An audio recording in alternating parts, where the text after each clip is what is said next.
Start tayo in 2 minutes siguro. Copy.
Hi po, Dr. Richard. Oh, hello. Good afternoon po Good sa lahat. afternoon po. Mag-start na po tayo. Yeah. Ayan. So, magandang hapon po mga kapiko. Magandang hapon din sa mga ating manonood dito sa Korea at sa Pilipinas, lalong-lalo na sa mga bagong Pinoy scholars. So welcome po sa ating August Online Kapehan. Ako po si Kenneth Lagamayo, ang iyong host na ngayong araw. So sa mga hindi pa po nakakaalam, ang PIKO po ay isang organisasyon na binubuo ng mga Pilipino na nag-aaral dito sa Korea. Sa katunayan po, ang PIKO ay kinikilala ng Embahada ng Pilipinas. So isa sa mga napakaraming programa ng ating organisasyon ay ang kapihan, na kung saan ay nag-iimbita tayo ng mga panauhin upang talakayin ang iba't ibang uri ng mga paksa.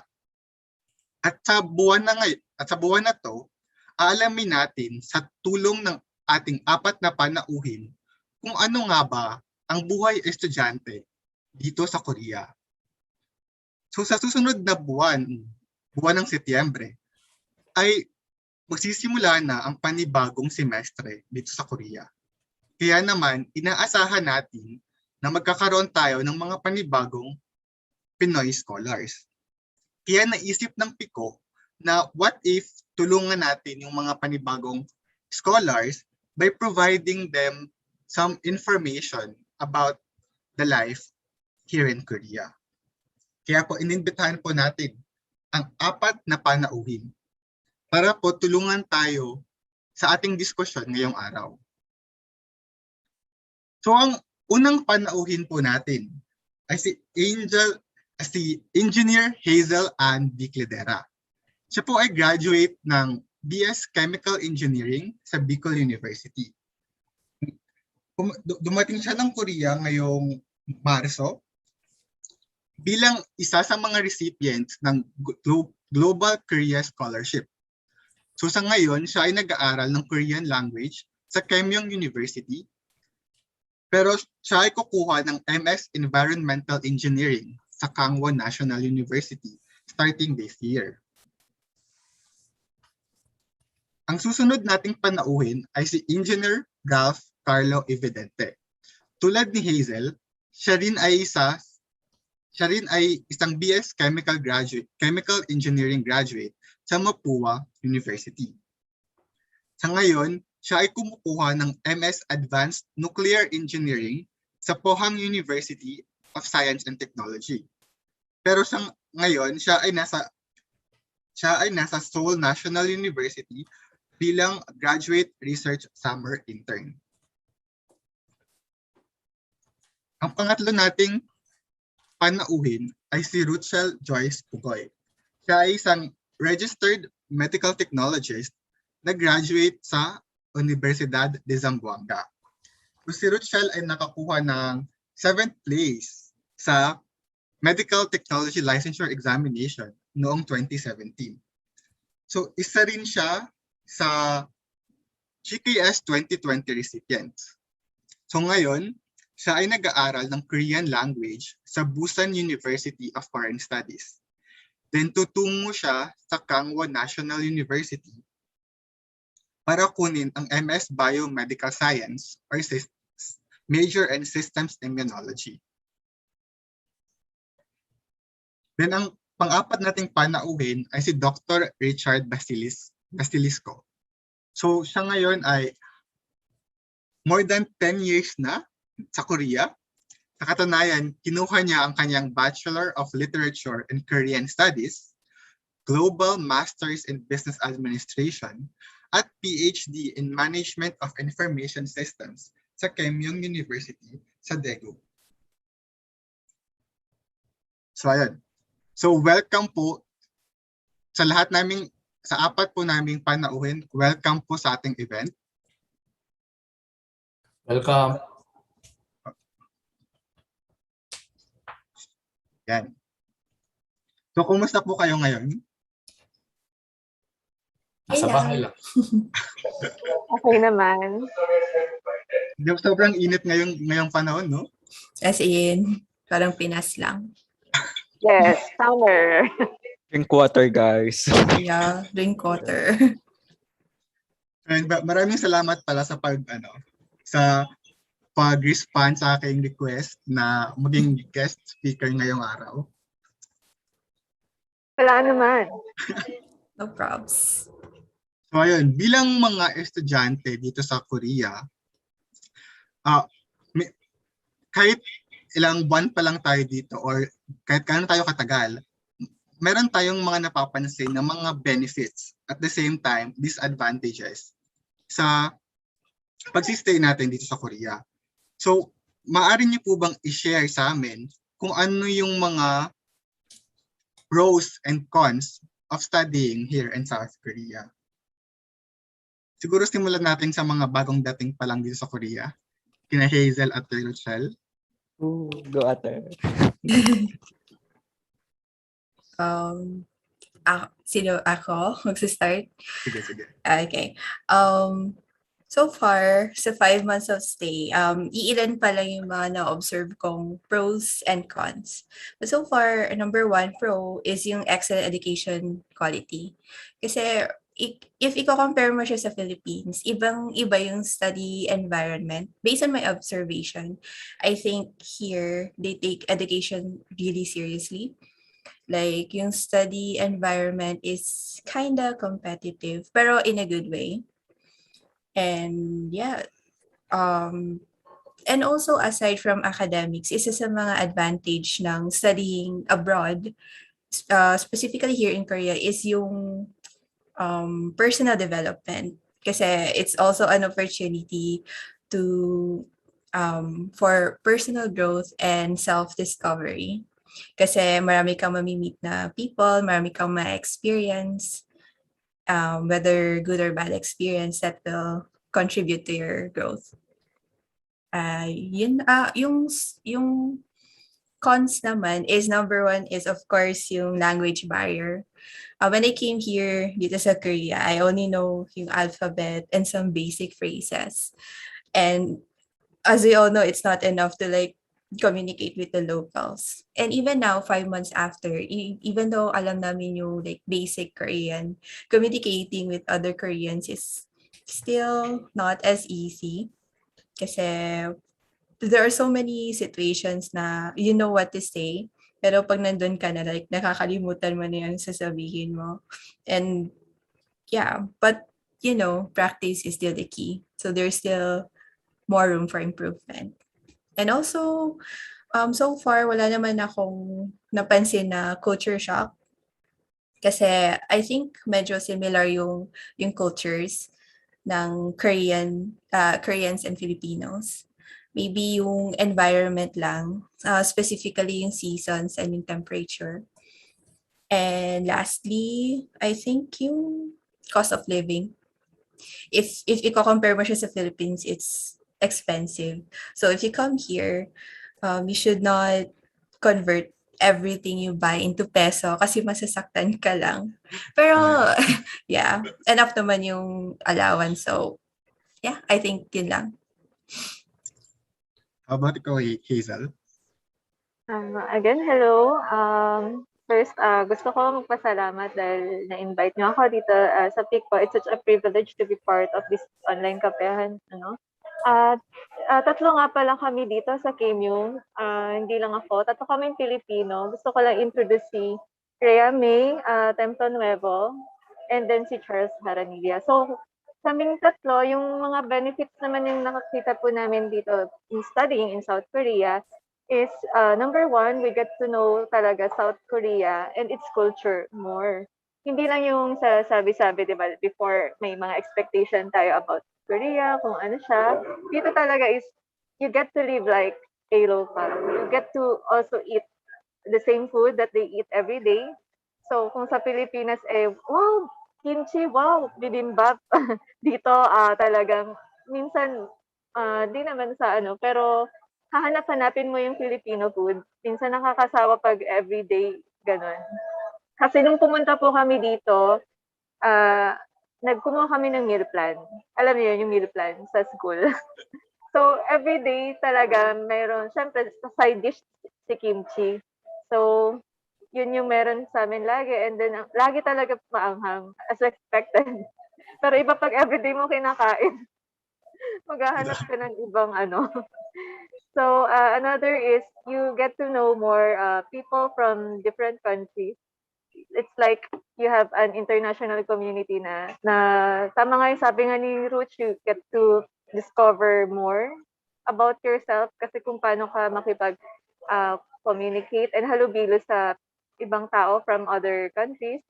And also, benefits is open to more opportunities dito sa Korea kasi hindi lang naman parang JKS is ano lang is a door to more opportunities. It's not like JKS tapos na. Minsan may nakikita ako may mga scholars din na after nilang mag-study dito, upon graduation, meron silang mga work sa government, Korean government, like Ministry of Environment or Education, mga ganun.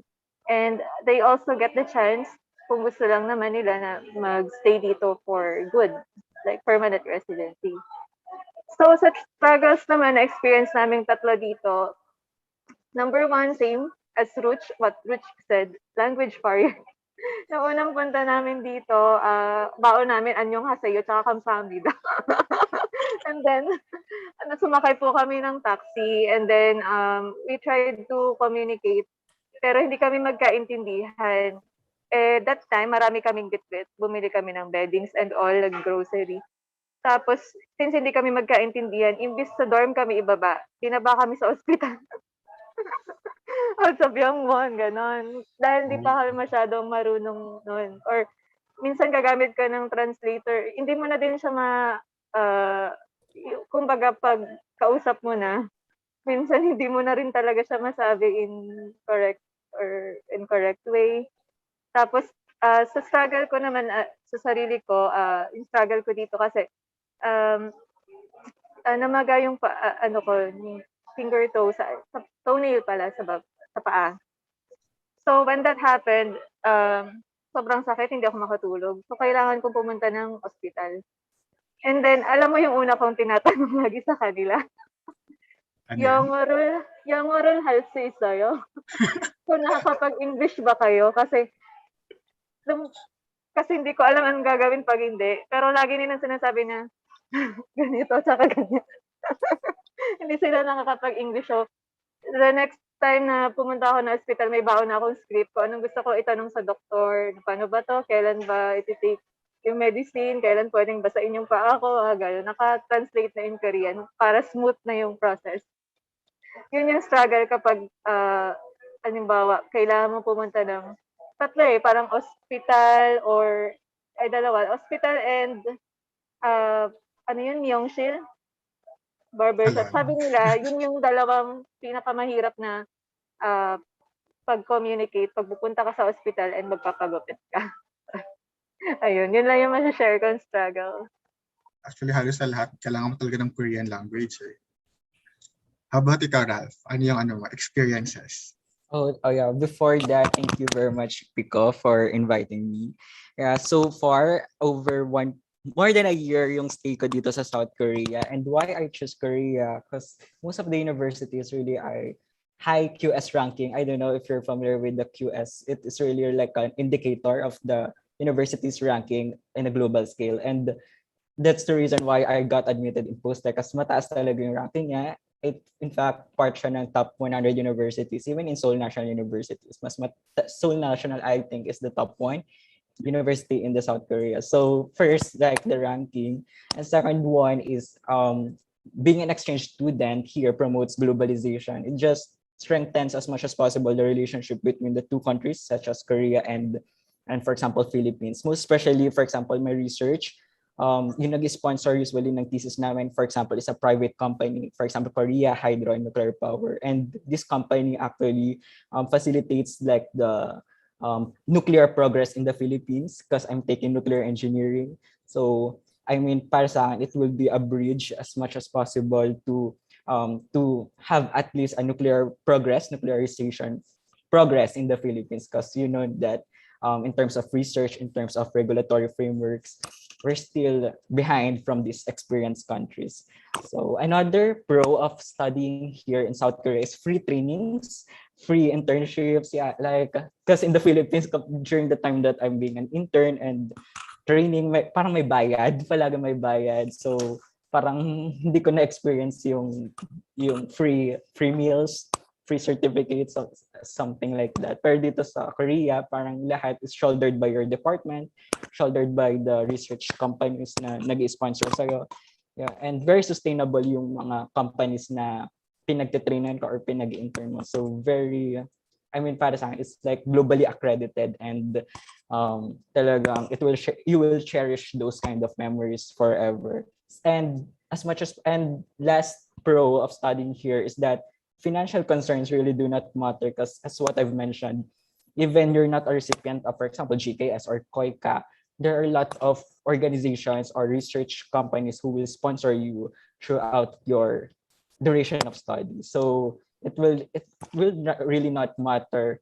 Yeah, as long as kunyari as long as, for example, you're a breadwinner, so baka it will be a challenge or hurdle for you. But for example, for me as a student, and wala naman masyadong ganun ka-obligation sa most of my family in the Philippines, nag-enjoy pa rin naman ako and I don't experience many financial trials as of now.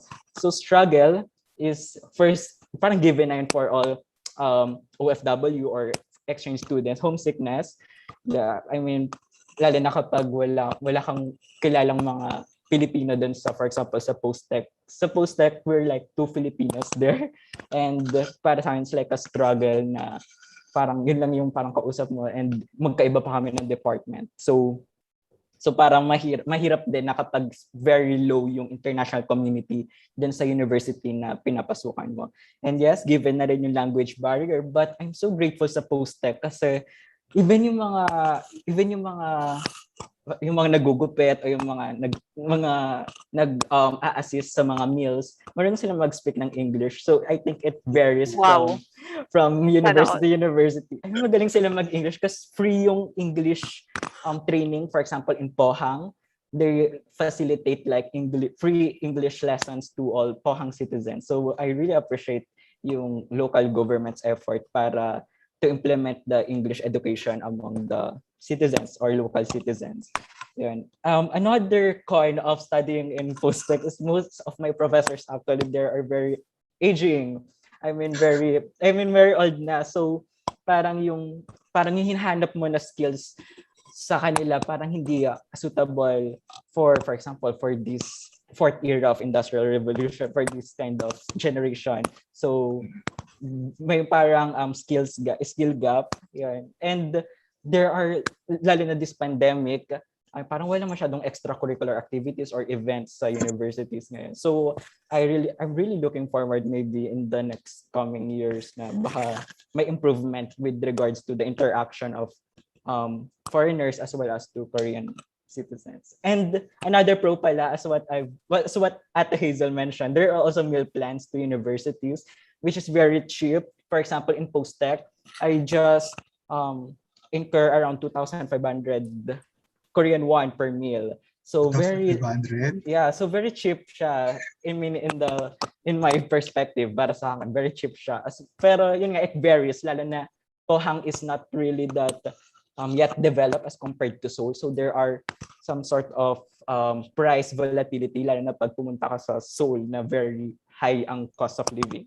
So it depends. That's the reason why I love Post-Tech. Anyway, I still love my stay here in Seoul National University. But if you live in the city, it's really a struggle. So that's really my hurdle during my 2 years experience. Medyo struggle nga talaga yung mga ganyan. How about si Dr. Richard? Bilang masyadong kang matagal dito sa Korea, feel ko marami kang experiences na masishare po sa amin. Tanungin ko lang si Hazel, nasa international lounge ka ba? Hi sir. Oo nga pa, dito ka po sa Kenya. Hindi po sir, nandito po ako sa may tapat ng Byungwon sa Tusam po, cafe. Opo. Nakiki-wifi lang. Sa akin naman, sa experience ko rito sa Korea, I came in Korea last 2003 actually. Oh. So,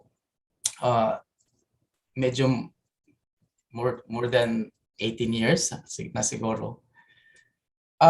In my experiences that I can say towards new students for the benefits of studying in Korea, ay sinulat ko dito eh. First, the education is free. So mostly you guys came here as scholars, right? Korean government scholars. In my case, it wasn't a Korean government scholar. There wasn't Korean government scholar before. In 2003, I came in Kenya University. I applied for a scholarship actually to a newly opened department, which is Hanguk Munhwa Chungbuhakwa. Hanguk Munhwa Chungbuhakwa. I applied for that, but it was only a tuition fee scholarship. So there wasn't stipend or allowances. So I really have to struggle. I will talk about it in the struggle part. The second benefits of studying in Korea is like Rochelle and Hazel, or like even Ralph, is the competitive of education. QS, right now I'm actually doing a research with the QS ranking because we're going in the company that I work now, we're doing a university ranking now in Korea. So competitive education is one. So that's number two. And then the number three is the prestige. So Ralph, are you now in Pohang, right? Seoul National. Seoul National University, right? So the prestige of the universities especially. So by the name alone can get you, oh, wow, Seoul University, right? So that's number three that the benefits you can think of. Number four is actually you get to learn the language and the culture. Not just, you know, we are in Korea, but make this an opportunity to learn new other cultures because there are many foreign professors, foreign students in the universities. So you have the chance or the opportunity to learn other cultures and languages. Like for myself, I try to learn Japanese, I try to learn Chinese, I try to learn Russians, but unfortunately, it was short. But that alone is a very a good experience, you know, especially in Kenyan universities where there is an international lounge where a lot of foreigners go in that place, you know, to share cultures, share languages. So it's a very good opportunity to learn new things. Number five is to meet new friends. there are many other people come in Korea to, to study as well. So you got to learn, or you got to meet new friends. That's one thing.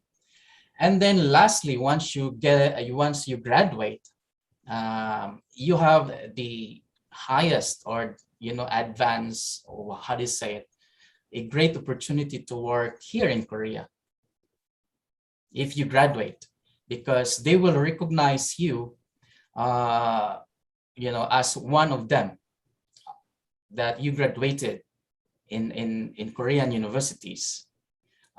In my case, for especially, it's not just me. There are other Filipino students. When they graduated, they were had the work. Some even work in Samsung. Some have even worked in POSCO.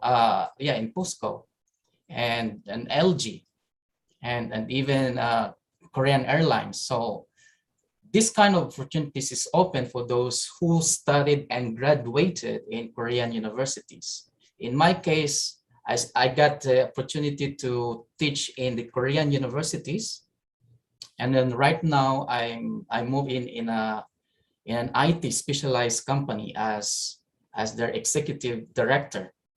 So that trust of us being a graduate of a Korean university is very high, because they know that Korean education is very competitive and very high standard.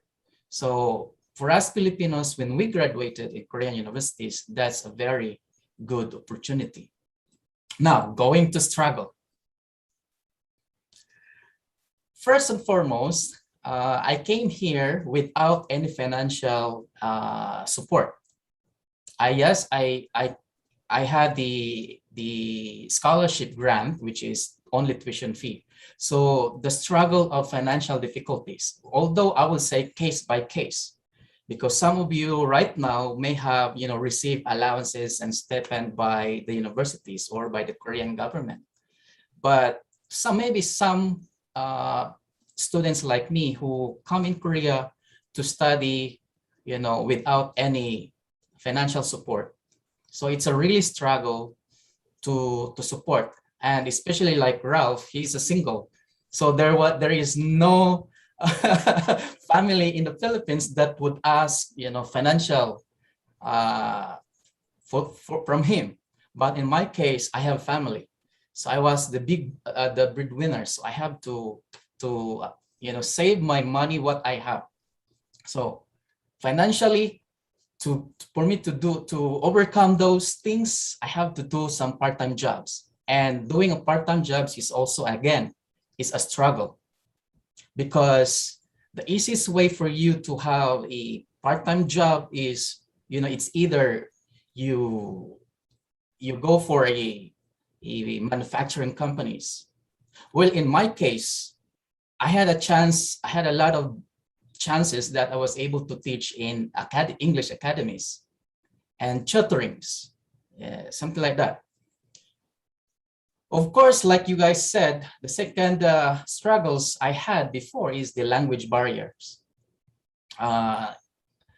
Although when I came here, I don't know how you guys do your Korean language these days, but in my time, in 2000, early 2003, I studied Korean language from morning to evening. Wow. Yes, that's 1 year. So 9 o'clock to 12. And then from 1 o'clock to 5 is our major class. The major class. And then 6 to 10 is another Korean language class. So that was really very extreme in our time in Kim Young University, especially because I was there. I studied there, so it was that idea in Kim Young University, Monday and evening classes for Korean. So the language barriers, that's the number 2 struggles that most, not just Filipinos, all right, not just Filipinos, most foreigners, Western foreigners are struggling with Korean language. Although we can say Vietnamese, Myanmar, Chinese, it's not really a struggle for them because they can learn the language easily. The third, I think, for those who are new, or even for those who are incoming students, I think you need to prepare yourself to face against discrimination. That's one thing here that is very high in Korea. Discrimination. Once, especially for the old Koreans, when they see you as an Asian, they will not look at you as students. They will look at you as workers. They will treat you as what? Like even for women, our women, Filipino women, they will treat you not as students. Either they will look at you as entertainers. So you have to be very, very aware of it, discrimination. Although this is case by case, discriminations in work, exist. Discriminations in school also exist. Discriminations in public places also exist. One time I took a taxi. I said to a taxi driver, go to this place. You know what the first questions he asked? Which manufacturing company I work? So that alone is a very, very rude, or discriminate things. So let's just have to understand this kind of situations, discriminations. Number 4, that I think most Filipinos would struggle is loneliness. In Korea, the first Christmas I've experienced, I cried. I didn't hear any Christmas music. I didn't hear any firecrackers. It was very lonely. So that's a struggle. It's a very lonely, place, especially when you live alone in your dormitory. Once the Korean students left going to their home, you live alone. I live in Kim Young University dormitory for about 6 years. And many times every year, sometimes I live alone in one floor. No one is there, just me. So loneliness. Number 5, food. Food. Well, I don't know you guys if you like spicy food, but food is a struggle for me. It's always a torture to eat spicy food. So, one thing though that I really like to share with you, especially when you eat, when you have a meal plan. For me, what I did to save my money for food, all right? In dormitory, especially in Kim Young University, they usually have Western food, but you need to wake up early in the morning to get the Western food. So what I usually do is I wake up early in the morning, I eat Western food, I took a lot and put it in my pocket, and that's my lunch. So I save my money for lunch. So that's what I did to save my money, because I'm struggling with financial. And then number 6 that I always observe from most foreigners, especially, and even for Filipinos, is the struggle of study habit. Study habit.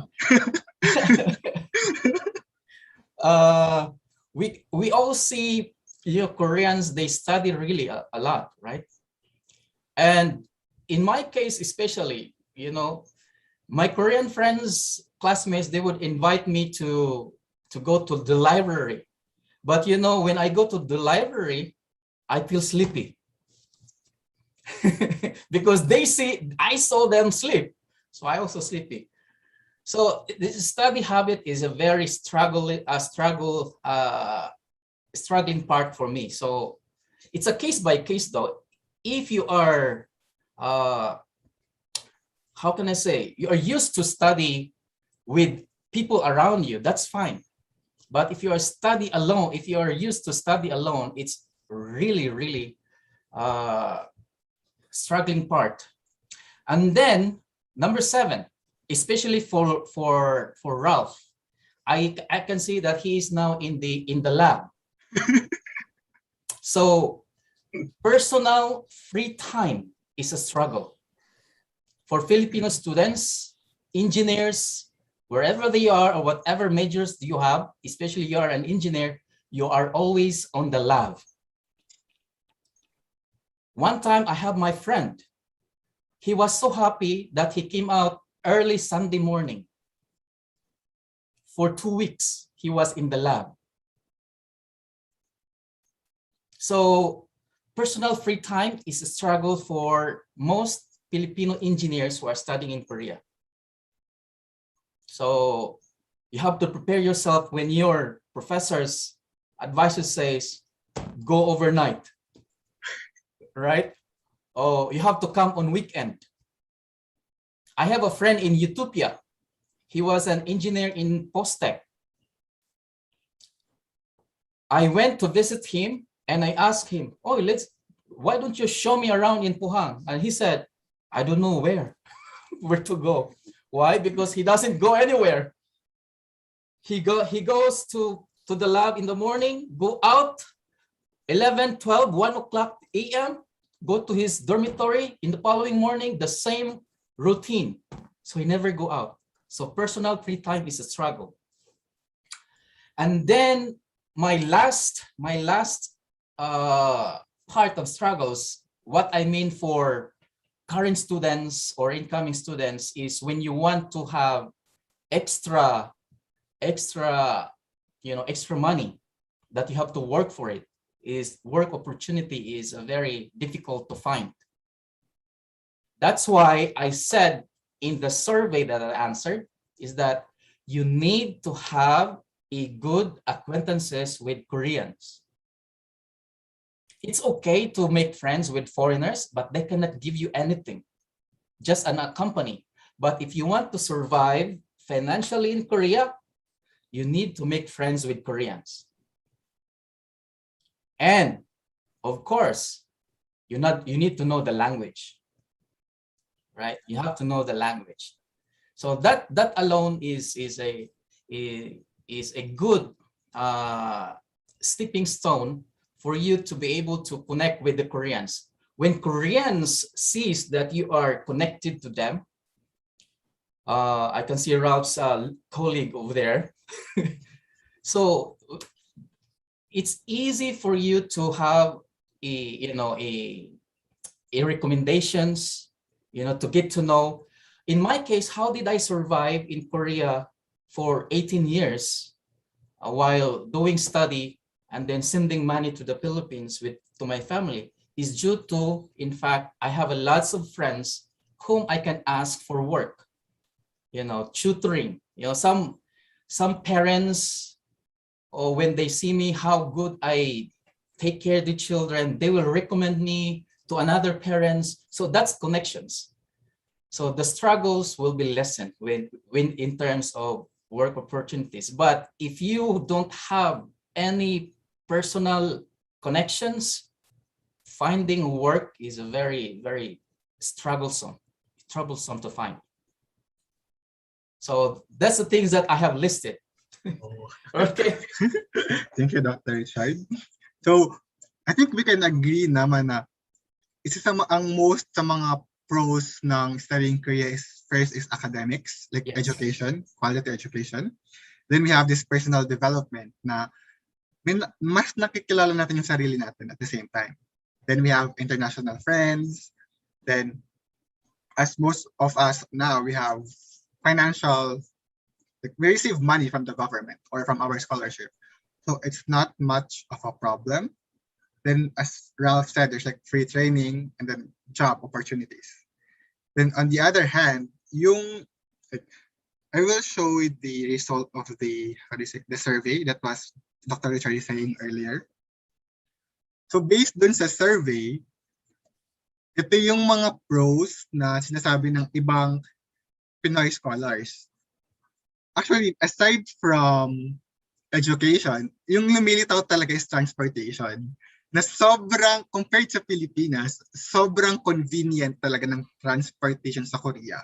Yes. Like, alam mo kung kailan ka darating, alam mo kung kailan parang, alam mo kung ilan na lang yung minutes para makapag-prepare ka papunta sa bus station. Yes. Yun yung isa sa mga amazing talaga dito sa Korea. Then we have here like stipends, then free stuff, then international collaborations. So we meet new friends from different countries. Then we have the quality of education. It's a first world country. Then we also have the 4 seasons. You know, as coming from a tropical country, Yes. never natin na-experience yung spring, autumn, winter. So sobrang amazing talaga ng mga ganitong experiences dito. Then on the other hand naman, dun sa cons, so yun na nga, yun ang mga sinasabi ninyo, language, then sa result, yun din, language talaga yung pinaka-struggle dito sa Korea. Lalo na at parang hindi siya English-speaking country. Kahit yung mga colleagues mo sa work, or sa school, or laboratory, kahit na nag-aral sila ng English, medyo hesitant pa rin sila makipag-usap sa inyo. Yes. Kasi nga, medyo meron silang fear of English. That's why some people say local friends. Kaya masyadong mahirap makipag-make friends sa Korean. But if you try really hard, like ikaw yung kailangan mag-push para maging friend sa kanila. Kailangan mong i-break yung barrier para lang maging friend sa kanila. Then yun nga, meron kang laboratory, then work culture, like sa lab. Especially pag may lab ka, most of the time marami kang hours na isi-spend dun sa lab. And some people with depression, loneliness, and racism. So I think anywhere you go naman, meron talagang pros and cons. So yun, as a student or as a Filipino student aspiring to go abroad, feeling ko we need to, be aware of all these things. And maging strong lang tayo para sa mga pangarap natin sa buhay. So yun. So that's our first session. Yeah. Then let's move on to our second. Nakalimutan ko kanina i-share itong PowerPoint nung nag-i-introduce ako sa inyo. Di pala siya nakashare. Sorry. So yan. So since dumating na kayo sa Korea, like medyo matagal na yung magstay ninyo, ano ba yung mga bagay na sana pala dinala ko sa Korea? Like, ano ba yung mga bagay na hindi mo dinala? Pero, yun nga, sana dinala ko dito. So, sino yung gustong How about Dr. Richard? Ikaw naman yung una ngayon. Dumating ako sa Korea 2003. Ano yun eh? During the start of the winter, like in September. Malamig na. Ay nung sa airport doon sa Busan. Walang yung eroplano hindi nagpunta noon, walang ano bang tawag doon, yung parang bridge. Ayun, parang nag-connect ng Oo, nag-connect sa sa airplane at saka sa yun sa building mismo. Hmm. Wala. Talagang lalabas ka sa eroplano tapos maghihintay ka ng yung shuttle bus. So nung lumabas ako, yung suot ko t-shirt lang. So paglabas ko sa eroplano, gumaganon agad yung katawan ko. Wala akong dalang jacket talaga. So sana yung sa sana nagdala ko ng jacket man lang. 'Yon ang ko. Kasi wala talaga yung ang lamig. Tapos ang tagal pa nung taong nag-pick up sa akin. Kaya nag-struggle ako nung sa time na yon na maghintay sa kanya kasi malamig na yung panahon. So walang jacket sa akin. So kung sino man ang pupunta ng Korea, dapat nila tingnan yung panahon, yung season. Tingnan yung season kung malamig na ba or summer ba para makapag-prepare sila. Kasi magja-jacket ka tapos summer pala rito. Wala. So, di ba? Ganun. So, titingnan. Kasi sa akin, wala kasing nagbigay sa akin ng information kung winter na pala yun. Start na lang ng winter. Kaya lang ako ng t-shirt. So, yun yung winter jacket. Yeah. How about ikaw, Ras? Oh yeah. During the February 2020, that was my arrival here in South Korea. Wala akong ganun laking amount of money because I thought bibigyan na agad ako ng salary during the time that I'm gonna step here in the university. But I forgot, honestly. I never considered that thought. So, nakakalimutan ko magdala ng malaking amount of money. And so, I mean, to incoming students here, lalo na if you're not really a recipient, for example, of GKS or KOICA, bring money or as much as possible like US dollar money para marami namang money exchange services here in South Korea or even the banks. So, yeah, so nakalimutan ko siya dalhin. And if in relation to my work, I forgot to bring laptop. I forgot to bring laptop. So, because I thought that for example, research laboratories will offer you immediately your computer resources. And as we all know, this 21st century, we need laptop for everything, for Korean language course or for online courses na iti-take natin. So, yun, so nakalimutan ko magdala ng laptop. And yun, so very financially struggling during my first month because I have to buy a laptop here in South Korea. And don't forget mobile phone, yeah, which is very necessary naman. And for clothings, yeah, you have to, as much as possible, if you're gonna get admitted for spring admission, bring winter jacket. But if for fall admission, at least like clothes that are really comfortable because very tropical during the transition of summer to fall. So yun lang. And if for example meron kang allergies, katulad ko may skin allergies ako and very sensitive yung skin ko, so please always bring medications, which I used to forget back then. Yeah. Additional lang dapat dalhin ng mga estudyante, bagong estudyante, yung mindset. Yung mindset. Tulad halimbawa sa experience ni Ralph na wala siyang masyadong dalang big money. Ang sa akin talaga, nung dumating ako sa Korea, yung pirang na nasa wallet ko is only chill manon, 70,000. So yung mindset ko na, I have 70,000. Sa atin yung 70,000, malaki na yun, di ba? Malaki na yun. So yung mindset ko, I have 70,000, I'm rich. So nung bumili ako ng isang bottle na soft drinks, ano pa yun? 2003, so medyo matagal. It was 700 won. So nashock ako, what?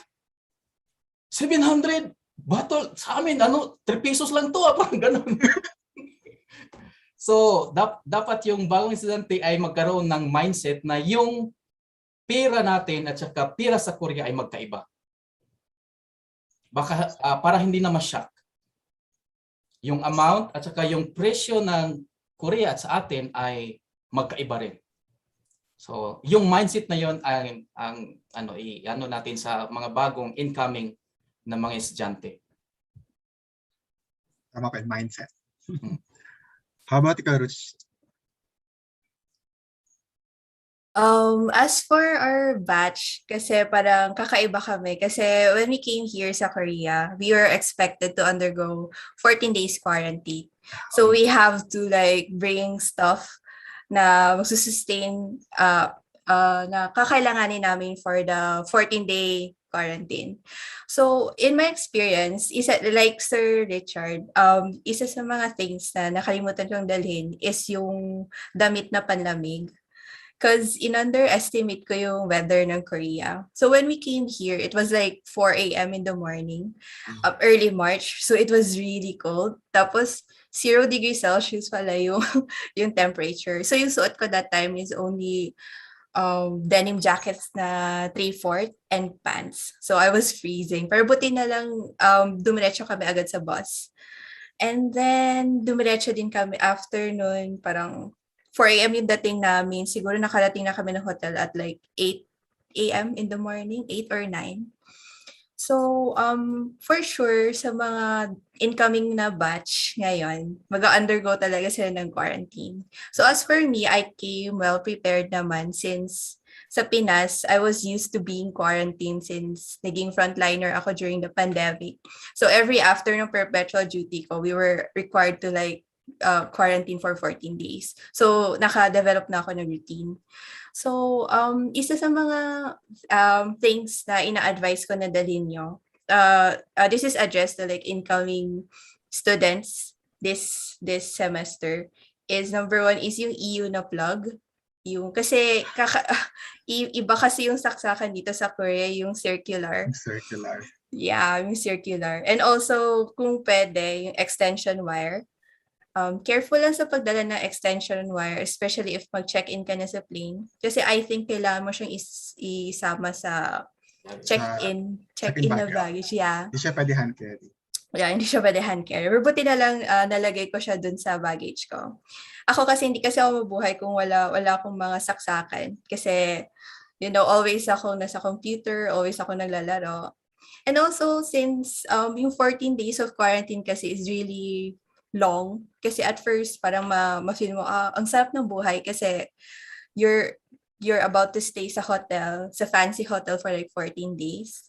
Pero during the middle, parang ma-feel mo na, oh my God, it's so boring. Like, may internet ka na and everything. So you should like bring ways to entertain yourself. So in my case, di naman ako mahirap pasayahin. So, ang kaligayahan ko lang is video games. So, ako dinala ko yung Nintendo Switch ko dito sa Korea and yung mga gaming paraphernalia. Yes. Yes. Naglalaro lang ako the whole day. The whole day. Di ako nagreklamo. Yeah. Meron din. Oo, meron din sila Richard. Yeah, game is life. And also, isa pala is laundry soap. Laundry soap bilang quarantine ka. So, kailangan, hindi naman na pwede na ulit-ulitin mo lang yung damit mo without making laba. Also, toiletries. And for girls, I think you should bring like sanitary pads. Kasi yung presyo ng sanitary pads dito, is really expensive compared sa Philippine price. So since bago pa lang, maybe bring enough para sa isang cycle and then buy na lang ulit. And also medicine. So kung may allergies ka, you should bring antihistamines. Yung mga over-the-counter drugs, mag-stock ka lang din. So if may prescription medicine ka din, make sure to bring it here. Kasi iba kasi yung mga pangalan ng gamot dito sa Korea. So, ilang months na ako dito, pero buti na lang, yung mama ko kasi yung nagbaon sa akin ng maraming medicine. So parang ganun siya.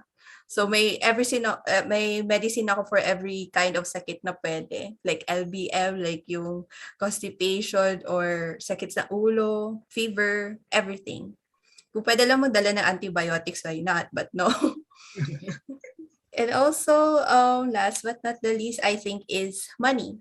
Yeah, money. As much as possible, i-convert nyo na to US dollars or mas convenient pa rin if through one na. And kasi dito sa Busan, at least sa area namin, nahirapan ako at first kasi US dollars yung dala ko. So, hindi ko alam saan ako pwede mag-exchange ng money. So, buti na lang dinala ko yung... Exchange money, even sa mga bank, Opo, hirap. Hirap. Hirap. Pero buti na lang dala ko yung credit card ko and then yung kwan. And also before leaving the Philippines, if may credit card kayo or debit card, make sure na ipaalam niyo sa bangko niyo na magtra-travel kayo abroad para hindi siya ma-lock. Yun. Totoo yan. Yun. So, yun lang sa akin so far. Okay, thank you, Roots. How about ikaw, Hazel? Oh, nice. Wala akong credit card. Hindi. I think sa case ko naman, tulad yun ang sabi ni Rich, may nag-chat na kasi kami even before, halos lahat.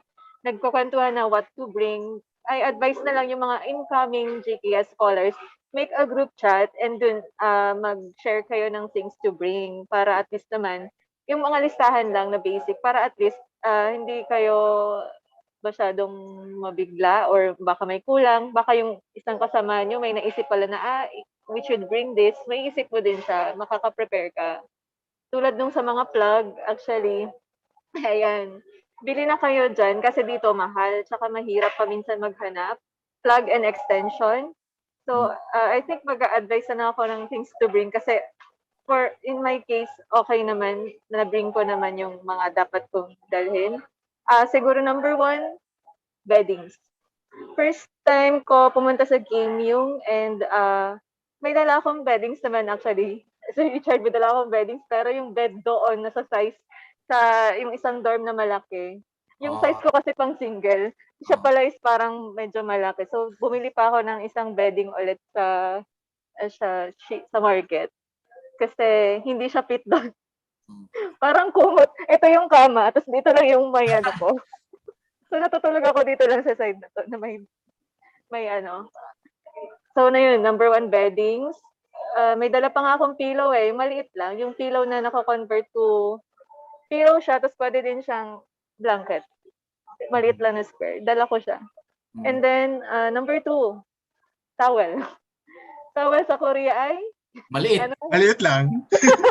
Hindi mo alam kung anong daw. Pan mo. Joke lang po. Basta towel po na malaki. Mas Yes. okay.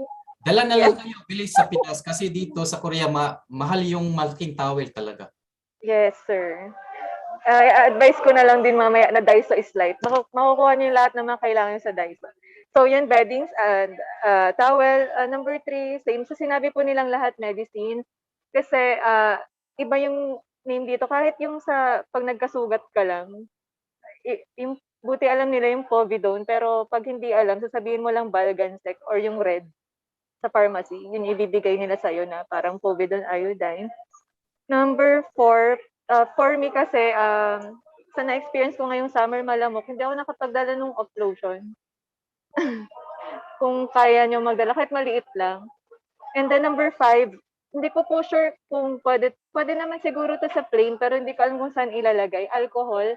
Wala silang yung alcohol na liquid. Kasi sanay akong spray. For example, sa situation natin, di ba ngayon, COVID, may corona. Gusto ko ini-sprayhan lagi yung desk, yung mga gamit ko. Pero dito, ang tagal namin naghanap ng alcohol, wala talaga. Meron silang ganito. Sanitizer. Oh, yan. Ayan, ganyan nga yung spray. Yung ethanol. Tapos mag-ano na lang kayo pang spray. Bottle, yeah. Ang ginawa po namin, naghanap kami sa mga Philippine Mart. Mahal siya. Nasa Daiso. Chunwon. Daiso din, opo. Pero yung siya, I think panggamit lang siya, pero yung sa kamay kasi sanay din ako yung liquid kasi sa sanitizer. Pero ngayon naka-adjust na din, sanitizer na din ang gamit ko. And then siguro last, di kong kaya, pwede po ba yung canned goods sa Alin? Canned goods. Canned goods. Or kahit pansit canton, ganon. Pansit Kasi canton pwede. Yes, kasi po yung pag yung panlasa nyo, kasi in my case lang talaga nasawa ako. Sa maanghang lang po, bibimbap sounds good. Kasi kung nasa Pilipinas ka, wow, Korean food. Pero kung everyday, ayun, nahanap-hanapin yung pagkain Pinoy.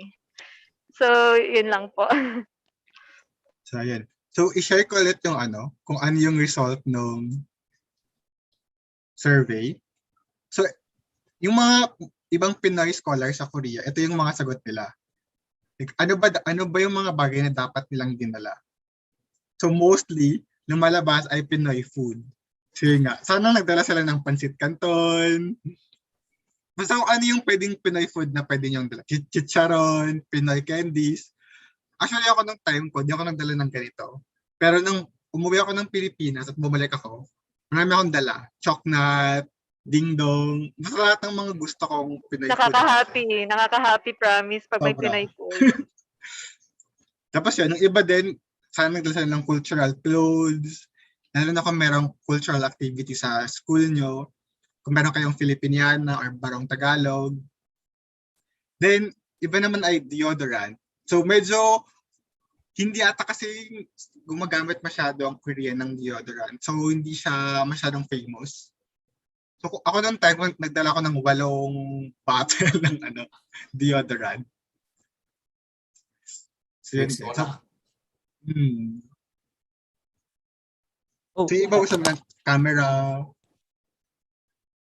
Pero siguro naman, kung kailangan nyo ng mga Pinoy food, kung wala kayong dala, merong mga Pinoy mart sa Korea. Yun nga lang, huwag kayong mag-expect na same price siya. Like, mas mahal. Kasi nga, Yes. imported yes, siya. yes. There's Wag din one, i-convert. there's one year in the Philippine Embassy, parang katabi lang niya, may parang Pinoy store din. And then Ay, sa meron- Busan, sa Hyundai, yeah, maraming Filipino stores din. Yun nga. So, Yes. pag nami-miss nyo lang yan. Yung iba pala may nagsabi ng TOR, like transcript. So, kung meron kayong mga extra transcript of records, mga documents nyo from college, like, better din na dalhin nyo siya. Just in case you want to pursue higher education or you want to pursue getting a job. So, at least, better than, at least prepared ka na. Oh, I wanna add din pala, parang yung post-tech, hinanapan ako na apostille certificate. So if pwede naman dyan, ipa-apostille nyo na rin yung TOR nyo or yung diploma nyo. Wala lang. I mean, based on experience. Tama, apostille nga pa. Dati kasi ano pa yun, red ribbon. Yan, binago na nila apostille documents. Sa Philippines lang ba pwede magpa-apostille, tama? Oo. Wala yun yung dito, alam ko. di ba? Wala ata dito. Okay. Thanks. So yun, kung meron pa kayong time. So for now, I think magkaroon muna tayo ng 5 minutes break lang, like CR break or water break. Okay.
PIKO started out in the summer of 2005 when the labor attaché in the Philippine Embassy suggested that an organization of students is formed as they are already active Filipino migrant organizations in Korea.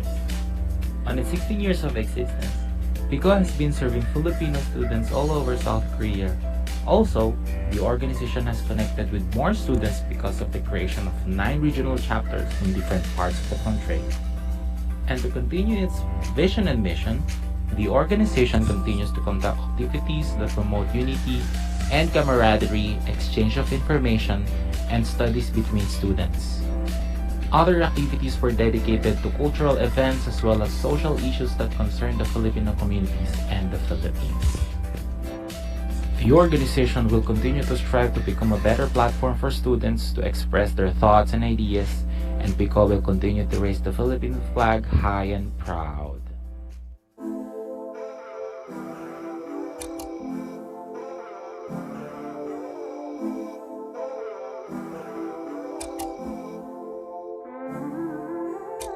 I wish to take this opportunity to first sincerely extend my congratulations to the newly elected members of PIKO's Executive Committee, led by... Mabuhay ang lahat ng mga nagsipagtapos at mabuhay ang Pinoy Scholar sa Korea.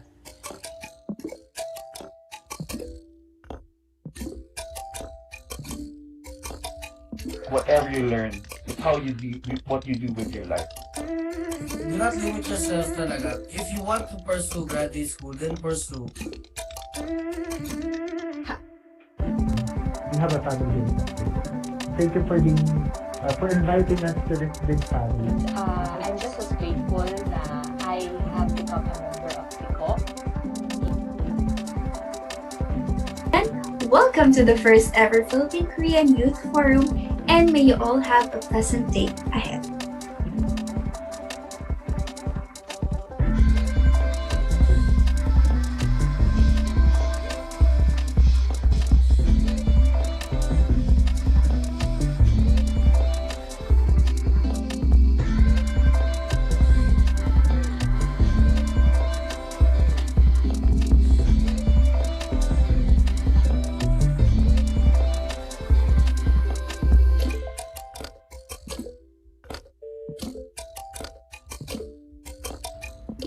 I'm pleased and honored to once again have this opportunity to express the Philippine Embassy's support to our scholars in Korea, and I hope that PIKO will continue the momentum you have built in the past months to fully serve your members for the upcoming spring semester.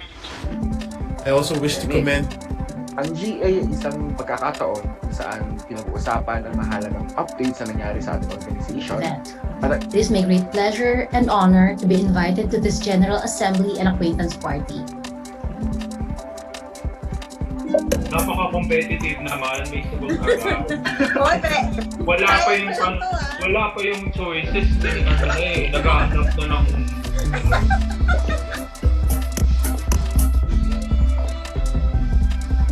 Bilang panghuli, kung ang mga OFW ang ating tinuturing ng mga bagong bayani at ang mga kabataan naman ng pag-asa ng bayan ayon kay Prof. Jose Rizal.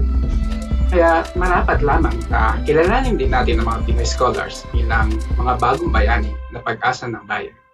Yun lamang po, maraming salamat.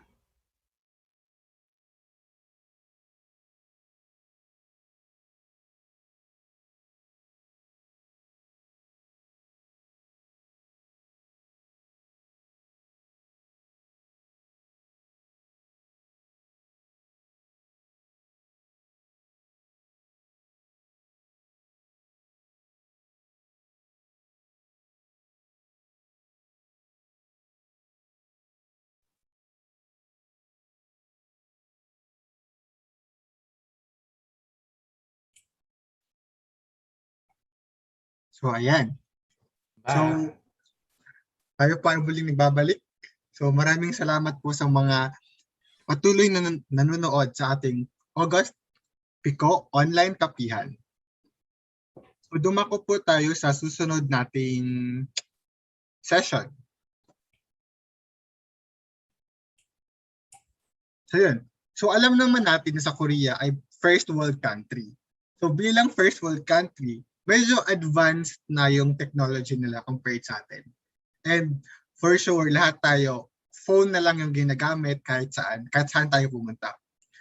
So, ano ba yung mga gusto nyong i-recommend sa mga incoming students kung ano bang mga dapat na mobile application ang meron na or dapat i-download na nila prior to coming to Korea?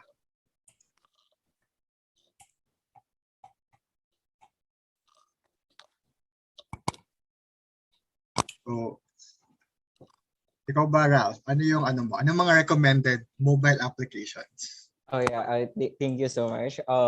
For my 2 years, may mga apps akong may mga apps na ready ako dito sa mobile phone ko. First, if you wanna do online shopping, try to download or install Gmarket or Coupang. Yeah, because these are the two most popular online stores dito sa South Korea. Then if for example you wanna navigate or go somewhere here in South Korea, it is a must na ma-install nyo yung Kakao Map or Naver Map. Yeah, so dapat meron kayong parang navigation maps even nasa Philippines pa lang kayo. I mean, para makapag-prepare kayo ano yung muna yung pupuntahan once you step here in South Korea. Also, third one, it's like a messenger in the Western point of view, like Facebook Messenger. But here in South Korea, they usually utilize Kakao Map. Ay, Kakao Talk pala. Kakao Talk, by the way. Kakao Talk. So, it's very important because very useful talaga siya. Sobrang useful ng Kakao Talk because pwede ka mag-send the money through Kakao Talk and a lot of messaging applications from that Kakao Talk. So, very important. For kapag may laptop naman kayo, you have to download Zoom and Skype for your online learning. And in mobile phone, you have to install din yung mga email.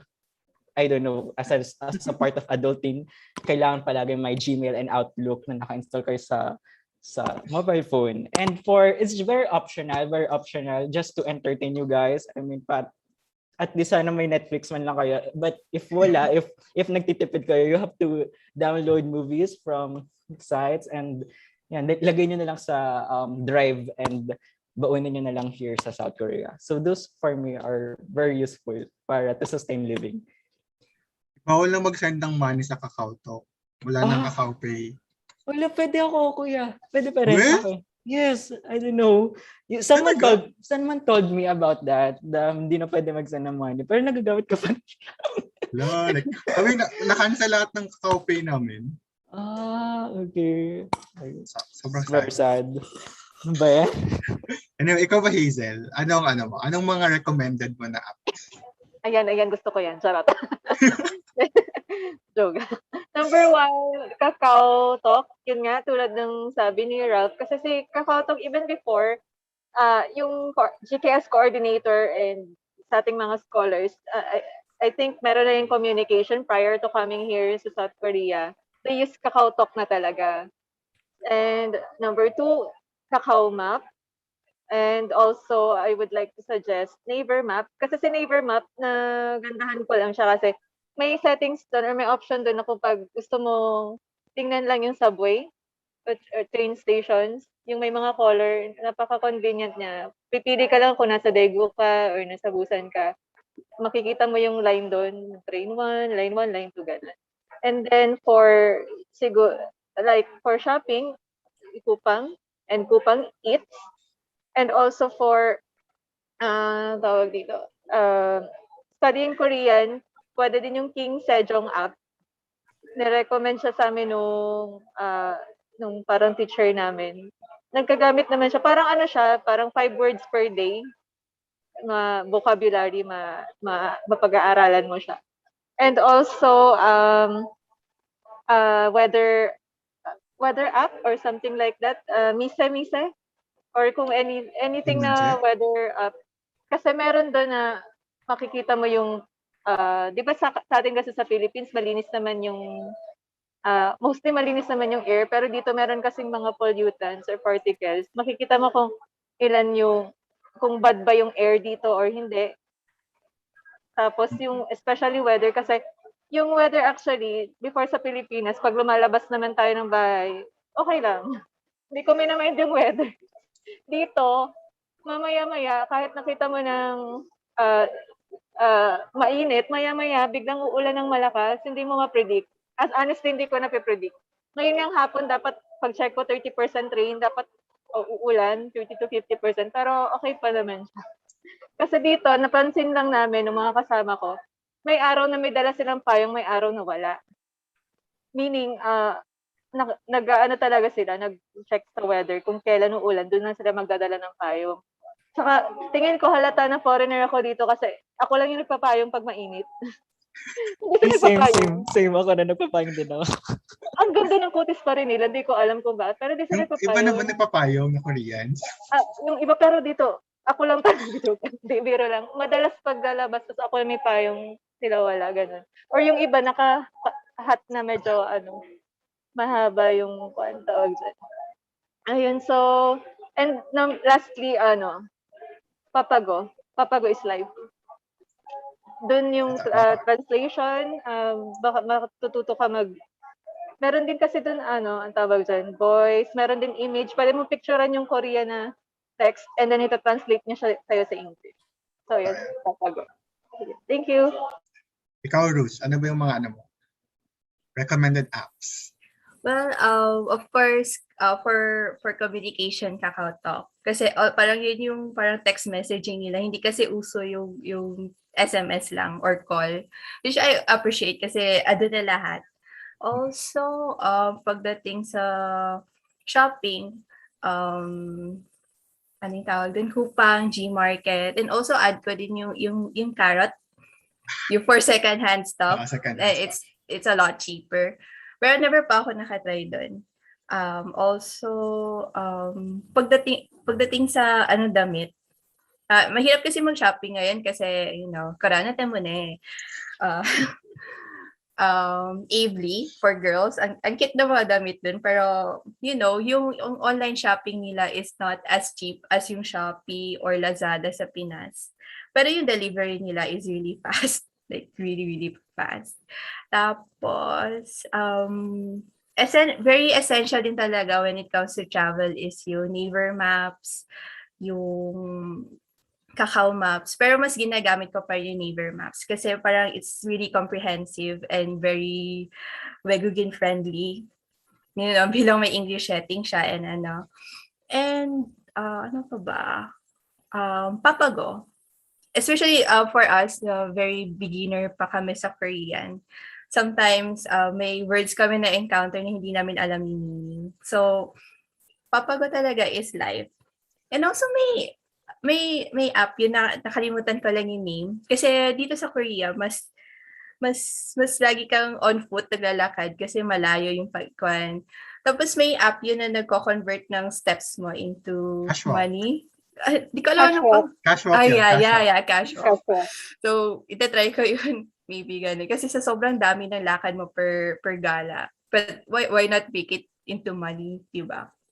And also, for Android users, make sure na pagdating nyo dito, palitan nyo yung language, palitan nyo yung region nyo. Kasi there are some apps na hindi available sa Play Store natin sa Pinas, na available lang dito sa Korea. Pero in my case kasi hindi ko pa yung napapalitan kasi I don't know anong problem dun. Pero may mga apps ako na hindi pa ma-download na exclusive lang sa Korean, sa Korea. And also, ano ba? When it comes to study, depende sa study habits nyo. Pero marami kasing apps na parang flashcards. So, ang ginagamit ko is Anki Droid. So, every day, for example, magbabasa, manonood ako ng news, ng Korean news, kahit hindi ko alam, hindi ko maintindihan. Magpipick up lang ako ng words and then look up ko yung meaning and then i-input ko siya sa flashcards. So, para matandaan ko siya. Kasi when it comes to studying in Korean, parang okay yung grammar, pero yung vocabulary is it's really hard kasi ang daming words na magkakatulad yung sound, iba yung spelling, iba yung meaning. So, yun yung struggle ko sa vocabulary. So, yung flashcards, they help me a lot. So, yeah, yun lang. Thank you, Ruth. How about si Dr. Richard? Parang nasabi na nila lahat eh. Pero may i-add lang ako. Yung sa cacao, kasi maraming applications ang cacao eh. So, especially it's very dangerous to travel by bus. So, cacao taxi. Kakao taxi. Yes, cacao taxi is an additional. And most nabanggit nila pang communications. Pero hindi nabanggit yung bank apps. Bank apps. Yes. So importante 'yun kung magpapadala ka aside from SendB or yung Kakao Pay, bank apps is a very convenient to wire money or to transfer money. So bank apps or internet banking na galing mismo sa bangko.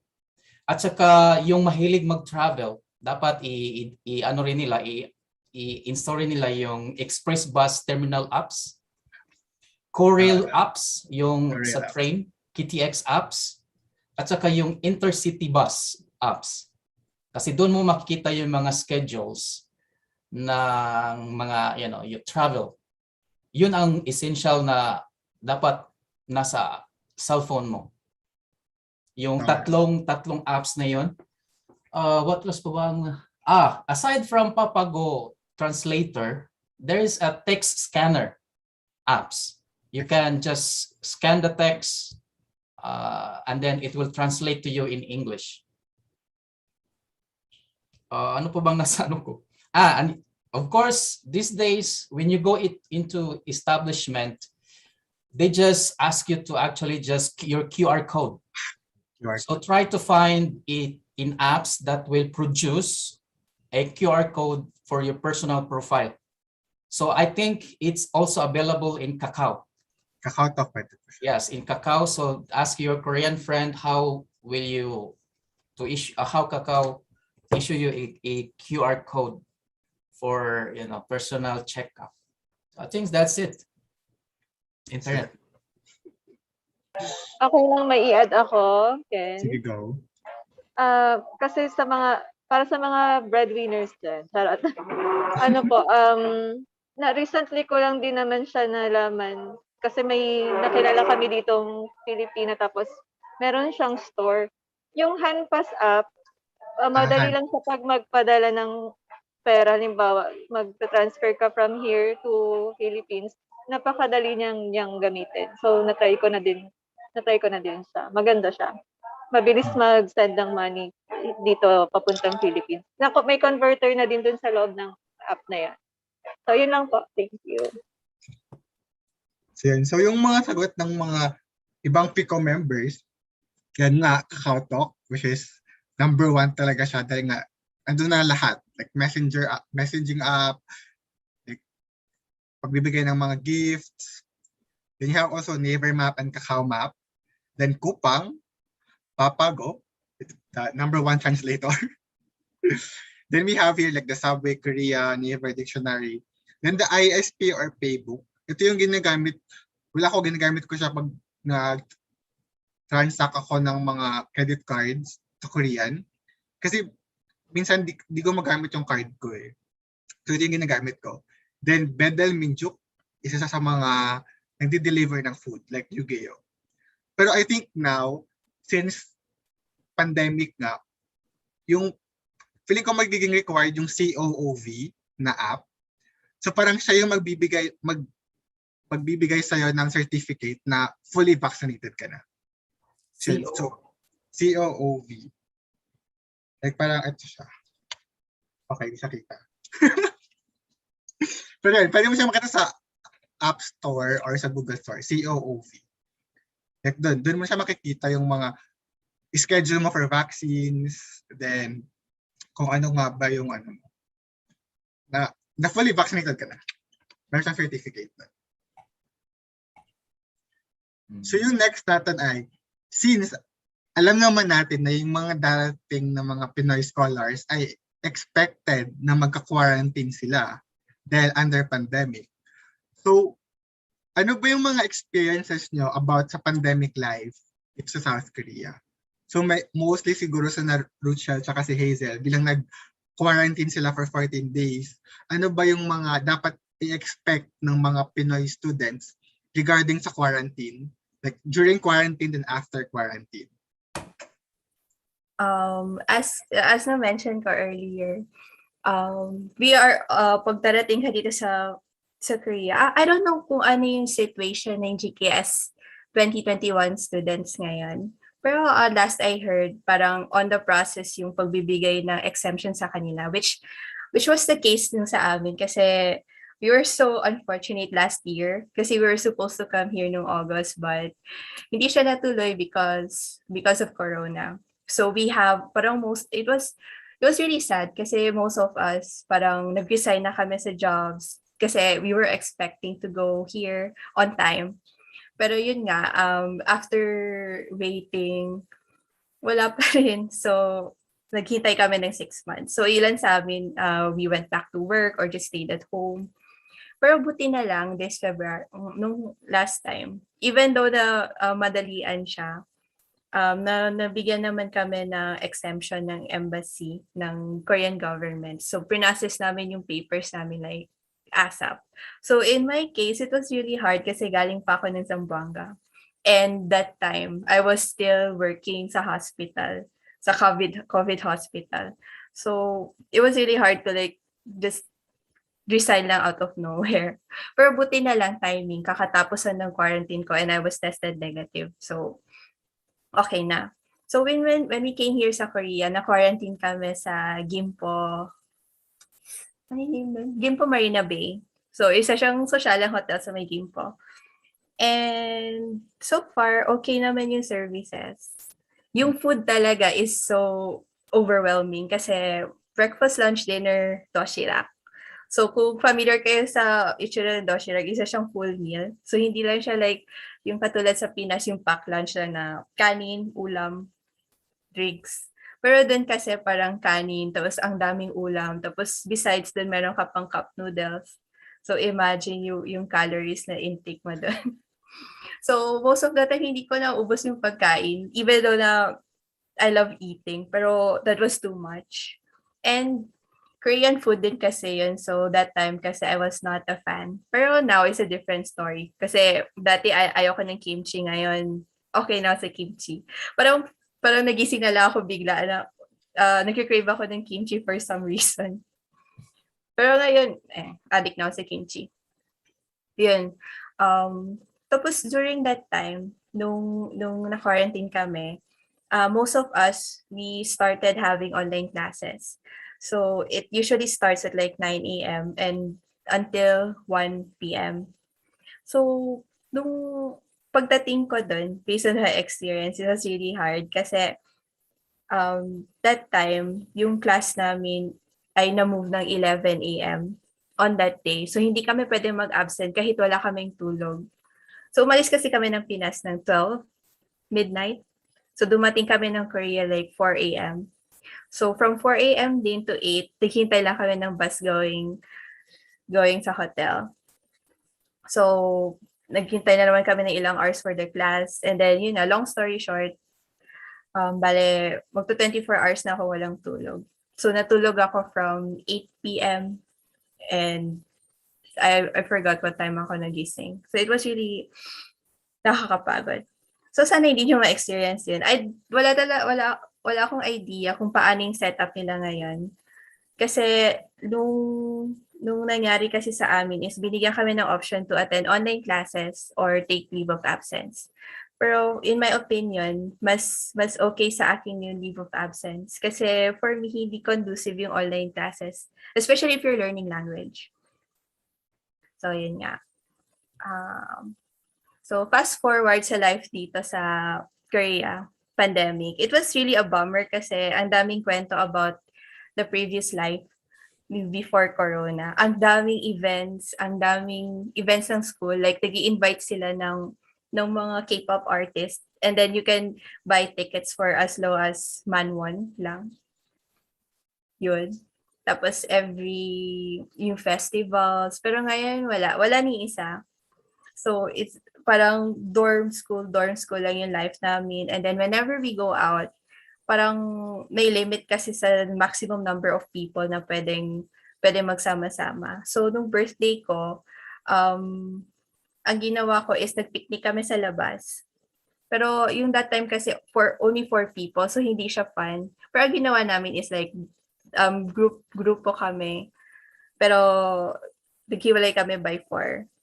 So nag-separate kami ng mode of transportation. Pero you know, gumawa pa rin kami ng way para maging happy. Sana pag na-vaccinate na tayong lahat, back to normal na yung life. Kasi sa totoo lang, ang hirap talaga ng buhay, COVID. You know, ang dami mong gustong gawin, but ang dami mong gustong puntahan. Pero wala. Yeah, I guess yun lang. Thank you, Ruth. Tara kay Hazel. Bilang si Hazel ay quarantine din ng 14 days. I feel you, Ruch. Kasi kahit may gusto ka, hindi naman sa syempre, hindi lang puro study. Minsan gusto mo mag-explore, pero minsan isipin mo, nakakatakot, wag mo na, saka na mag-visit ng places ka na. So, for quarantine life, ang nangyari kasi sa amin, kwento ko na lang from airport no, sa Philippines. Baka siguro, mag-RT-PCR din naman yan sila, yung mga incoming. Yun, dapat ready yun. Mas maganda kahit may photocopy ka, kahit isa din nun. Ipapakita mo yun sa entrance sa airport before ka sumakay ng plane. And then, pagdating mo naman dito, since corona demon ang dami lang na checking. Mga checking lang. Syempre sa airport dito sa Korea, makikita mo syempre mga temperature checks. And then sa immigration din, titingnan din yung RT-PCR mo na document. And also, SWIFT naman, ang masasabi ko, I admire how Korea handle this type of case. Kasi napaka-proactive nila.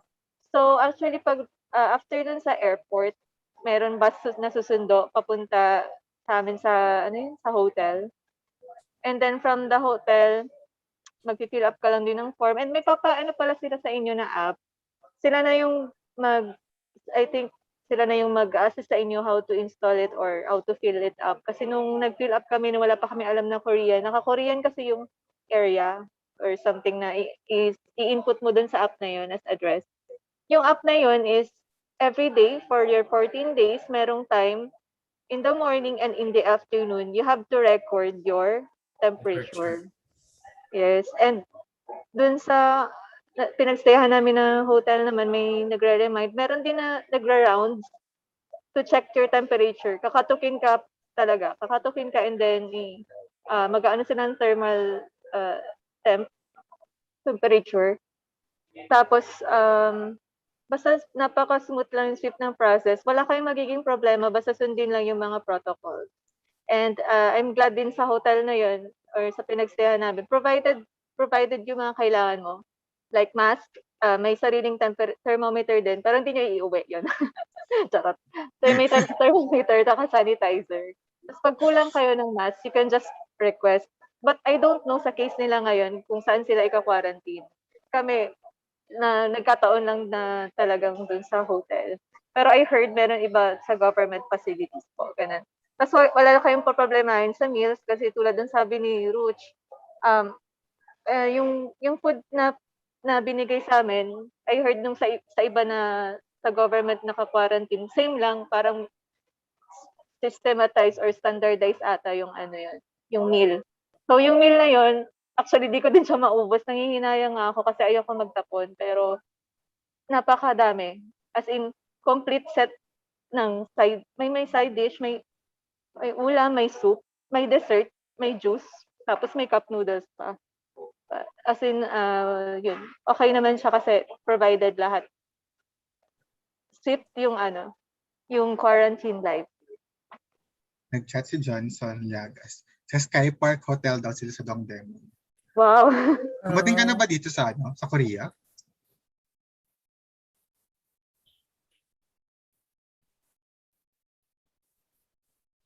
Anyway, tingnan siya mag-reply. Ay, may i-add lang pala ako. Gusto ko lang mag-warning na masakit yung swab. Yes. Yeah, ako kasi I work dati sa hospital, so lagi kami sa swab. So here siguro more than 20 times ako na swab sa life ko. And dito ako pinaka nasaktan. Grabe, Talaga? but sorry. Ewan ko, parang ginagano talaga nila para sure na may virus. Ginaganon. Like, ewan ko lang kasi yun din yung job ko before. Minsan kasi nagsasolve din ako. So, very, very ano lang. Pero dito kasi, sabi ko, okay naman po na ganun lang. May nakukuha ka pa namang virus. Yeah, yun lang, warning. Pero, okay lang. May ano rin ako i-add. Siguro si Kenneth medyo i-confirm ito. Kasi yung policy ng quarantine dito sa Korea, ganito.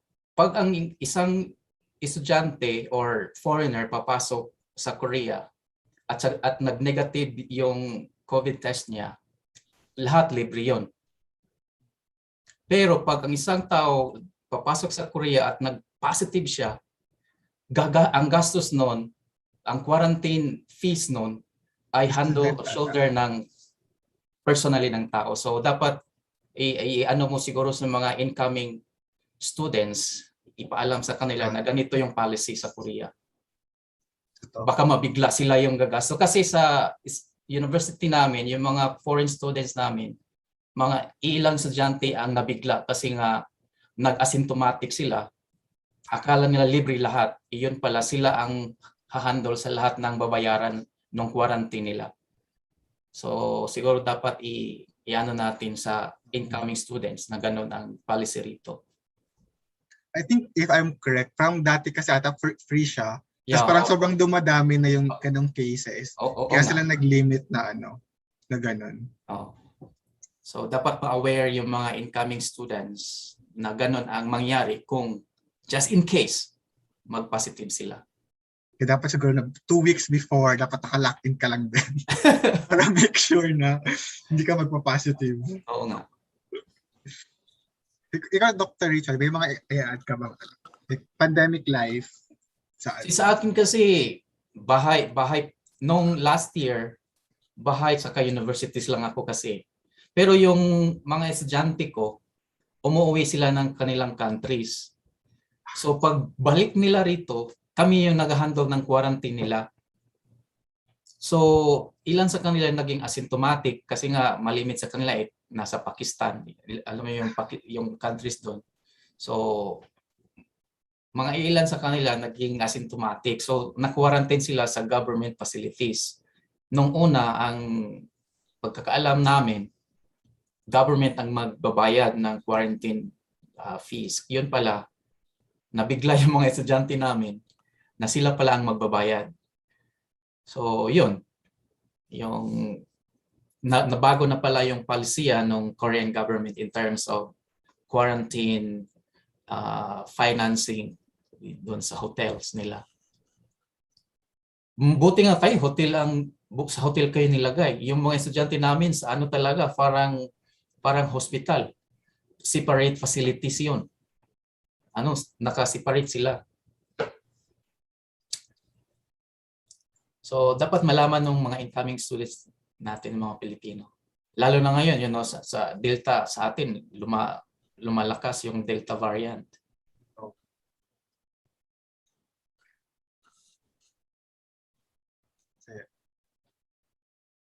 Ikaw ba, Ralph? Meron ka ba mga experiences? Because as what I've mentioned, I got admitted here during the time that COVID cases are spiking in the South Korea. So in those years or in those months, wala akong masyado na experience na hurdle. But I will just represent in behalf of the international students who got admitted this year. Kung paano yung process, for example, ng post-tech, mayroon kaming designated like dormitory for the international students who just recently got admitted in the university. So then para may prepared meals na rin na provided by the post-tech, pero syempre may bayad. Babayaran mo rin sila. So I mean, very organized yung pag-handle ng university namin ng post-tech in terms of accommodation and meals and even the swab testing. So yun lang. And during my pandemic life as a student, wala talaga akong masyado na experience na hurdle. Pero I know there are cons of this remote learning or online classes. But for the pro is that, for example, right now, I'm doing a thesis, para sa akin very convenient yung online classes because I could perform multiple tasks kahit online, kahit may Zoom meeting or online classes, I can perform other tasks. So para sa akin, it's still an advantage because marami ka pa rin magagawa kahit remote learning. Yun lang. Thank you. I think to add na lang, feel ko kasi parang the way Korea handled pandemic. Kasi di ba, may mga nare-receive tayong mga alert. Like for example, like in this area, mayroong COVID positive. So if ever pumunta ka doon, please go to the like testing center. So I think isa yun sa mga magagandang policies nila kasi ini-inform nila yung mga tao. At the same time, if ever feeling mo may na positive ka or may symptoms ka, punta ka lang ng center and then pakita mo yung ID mo, tapos pwede ka na mag-test and it's for free. Na sobrang parang sana all na lang, na parang, alam mo yun, free yung PCR test mo. After the next morning, malalaman mo na yung result mo. 9 a.m. Magte-text sila. So I think by this moment, dapat na tayong mag-closure. So like for open forum, if si CJ and si Johnson, meron ba kayong question sa ating mga speakers? This is the time to ask them questions.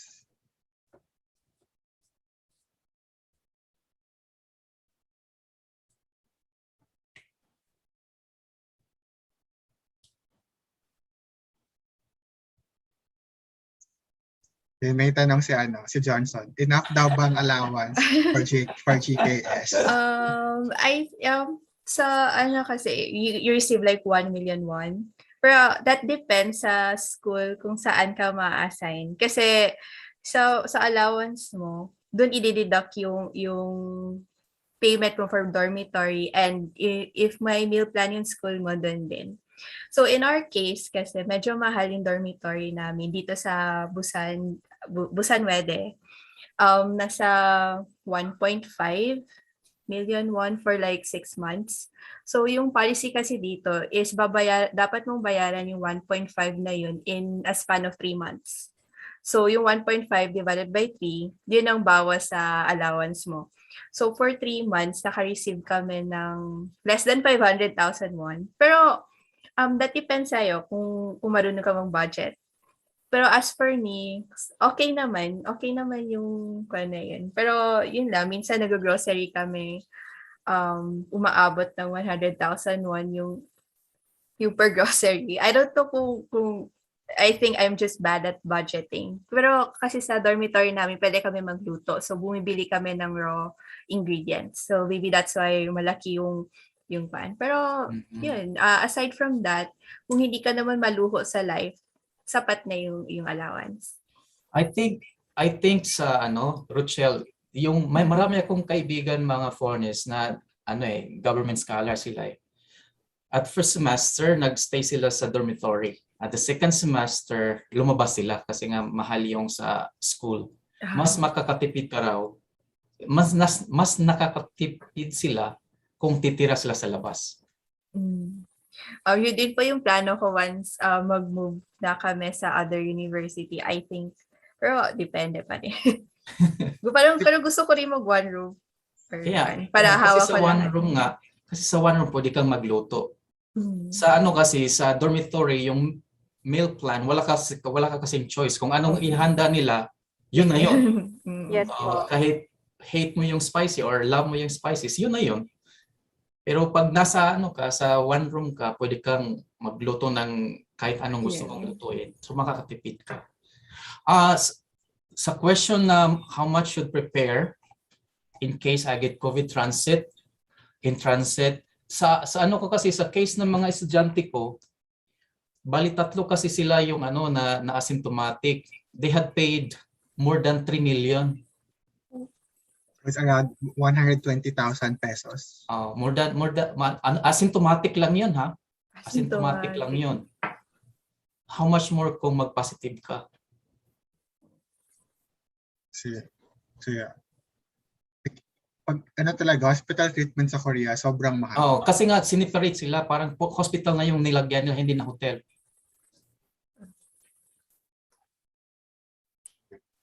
Kaya dapat make sure na negative kaya pagdating dito sa Korea. And Please mag-ingat lang po. Mask, wag niyo talagang tanggalin. And is as much as possible, kung nasa plane kayo, kung pwede, wag na lang kainin yung food. Kasi, kailangan mo talaga ibaba yung mask mo. Pwede mo naman itago na lang sa bag, char. Yun. And pag na-swab na kayo, refrain from going out. Kasi yung Delta variant kasi it's much more contagious kasi. And sana talaga hindi kayo makakuha ng COVID while in transit or even yung habang nandiyan pa kayo sa Pinas. Kasi you never know. Kasi yun nga, yung COVID kasi ang galing niya yun. Kung asymptomatic ka, wala ka talaga mafe-feel. Maybe except yung loss of taste or sense of smell. So aside from that, mahirap na siyang i-detect unless by PCR. So, yun, advice ko sa inyo na please take care. Kung pwede, disinfect na lahat. Yun. Hindi naman sa pagiging maarte, pero mas mabuti na yung maingat. Yes, prevention is better than Prevention is cure. better than Totoo. cure. Pero, yeah. Sana wag naman. Kasi I think yung kung magka-COVID ka dito, parang expenses mo. Pero depende sa country kung saan. Pero that was months ago kasi grabe yung research ko about dyan kasi nag-wonder din ako what if magka-COVID ako dito. How much yung babayaran ko, ano mangyayari sa akin. So, yun, depende sa country kung saan ka nanggaling. Kasi minsan, libre yung ganito, libre yung ganyan. I'm not really sure. May si Johnson, what if that's the case na mag-positive ka dito na lang sa Pilipinas? Will the scholarship be canceled? May classmate ako na nag-positive siya sa COVID din as graduate student. So ang ginawa niya is file siya ng leave of absence. And then after 6 months, nag-join na siya sa amin. So yeah, hindi naman siya nakaka-cancel. I think for now, ko lang. Go ahead, Zel. I mean, say may kakilala din ako na nag-positive siya sa country nila. So na-delay lang siya ng entry. Pag yung last swab niya is pag okay na siya, saka siya nakapasok and naka-join sa class. Pag ganyan, medyo lenient naman ng NIAED about that.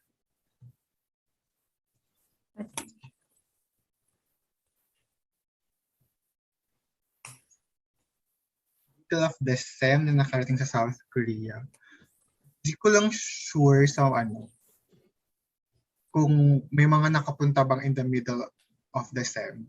Kasi Sir Richard, pero ka bang alam na students na nakapunta in the middle of the semester sa South Korea?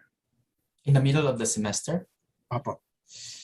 In case na yun sa university between the students, anong arrangement ang gagawin nila ang mapag-usapan? Sa na yun, sa administrative na yun na part. So tulad ng sabi ni Rochelle, pag yung estudyante nag-file ng leave of absence at inaprubahan ng administrator at gusto ng students na instead of one semester leave of absence, in the middle of that, gusto ng estudyante na yung semester leave of absence niya i-cancel or mag-apply siya ng